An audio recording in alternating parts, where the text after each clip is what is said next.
A ver, acompáñennos también ustedes a ver algunos datos. Por ejemplo, algunas de las redes sociales, esas redes virtuales, las más conocidas y las más utilizadas. Hagamos una breve historia de algunos momentos y hablamos, por ejemplo, si hablamos de las redes sociales, tenemos que comenzar, por ejemplo, con Facebook. Hablando del número de usuarios, ¿cómo fue esa evolución? Tenemos que comenzar en febrero del año 2004, cuando se dio ese lanzamiento. Para 2007 ya existían versiones en francés, alemán, español, justamente para expandir esa cobertura. En el 2005 se hablaba de 50 millones de usuarios de Facebook, de la red. Veamos qué pasaba. Finales del 2010 se hablaba de 500 millones, pero ya en el 2011... el número alcanzó 600 millones de usuarios. Vamos a ver qué pasa con Twitter, esa otra red también muy utilizada, sobre todo en esas convocatorias, en algunas revueltas que vivimos desde finales del año pasado. En julio del año 2006 fue cuando se hizo el lanzamiento de manera oficial. Para el año 2009 se calculaba que tenía ya 25 millones de usuarios activos. Esto sí tuvo una evolución un poco más lenta. Al comienzo del lanzamiento no tuvo la repercusión que se estimaba. Pero en el 2011 había ya más de 300 millones de usuarios. Incluso fíjense cómo es la evolución de la cantidad del uso, cómo fue avanzando. Desde 2006 hasta 2009 se habían generado 1.000 millones de tweets solamente en esos años.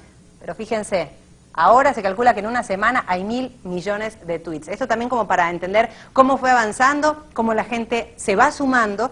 Y esto es una realidad, pero hay denuncias. Incluso el titular de Wikileaks dijo que Facebook es la herramienta de espionaje más cruel, más cruenta de toda la historia. Oscar, ¿cómo es eso?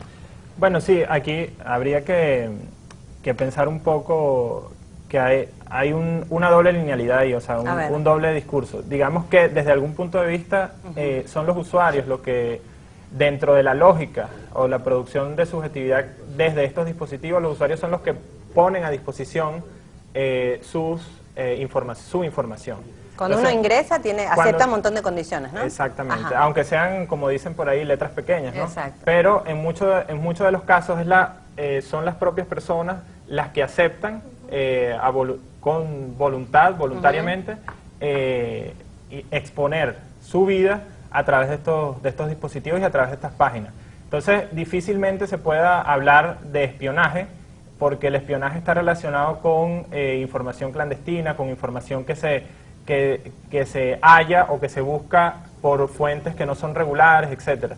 Estas fuentes son perfectamente, digamos, legales desde el punto de vista de que la gente acepta voluntariamente.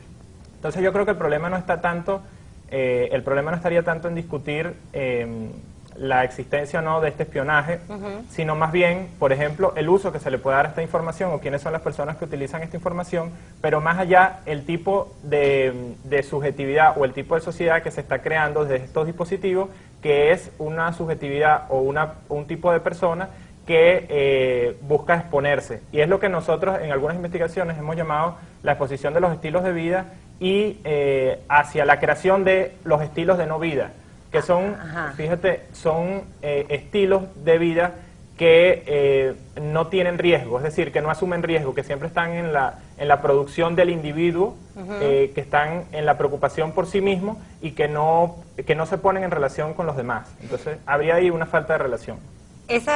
¿Qué sociedad entonces se va conformando? ¿Cómo vamos avanzando en ese camino? Digo, porque hablando de Internet y de la globalización, eso es un hecho que ya está. El tema es qué uso se le da. ¿Cómo abordar ese tema, Ana? Claro, sin duda lo que plantea Oscar en cuanto a que se desdibujan con mayor fuerza lo privado y lo público. Ya no existe una división concreta entre lo que es mi vida privada y lo que es mi vida pública, porque vivo en una sociedad de la información donde yo soy usuario y donde pongo a disposición absolutamente todo mi intimidad. Se refieren incluso hasta las fotos, a los sí, toda la información que uno sube. Así es. Y esto plantea que exista un nuevo sensorio, un nuevo universo sensorial, donde evidentemente cuando anteriormente hablábamos de videopolítica, ahora podemos hablar de una ciberpolítica. Es decir, si la política antes se hacía a través de los medios de comunicación, hoy la red plantea un nuevo escenario también para llevar a cabo debates políticos donde la cantidad de usuarios que hoy integran, digamos, ese registro en las redes permite aplicar también tecnologías de disciplinamiento, tecnologías de control, una nueva hegemonía y que sin duda está acompañada de una subjetividad que en la que se privilegia lo individual, en la que se privilegia las relaciones, digamos, interpersonales sin necesidad de contacto real.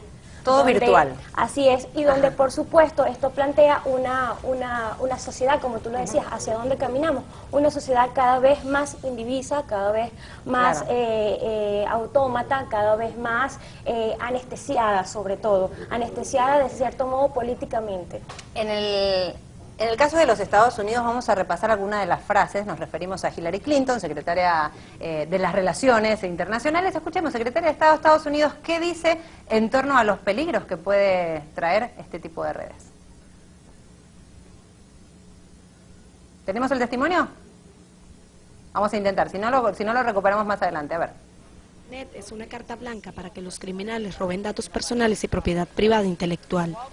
A pesar de que el Internet hace posible que los pueblos y gobiernos del mundo puedan trabajar juntos, también hace posible que se den nuevos conflictos cuando algunos países o personas interrumpen de manera deliberada las funciones de la red, o cuando terroristas utilizan la red como una herramienta para organizar ataques.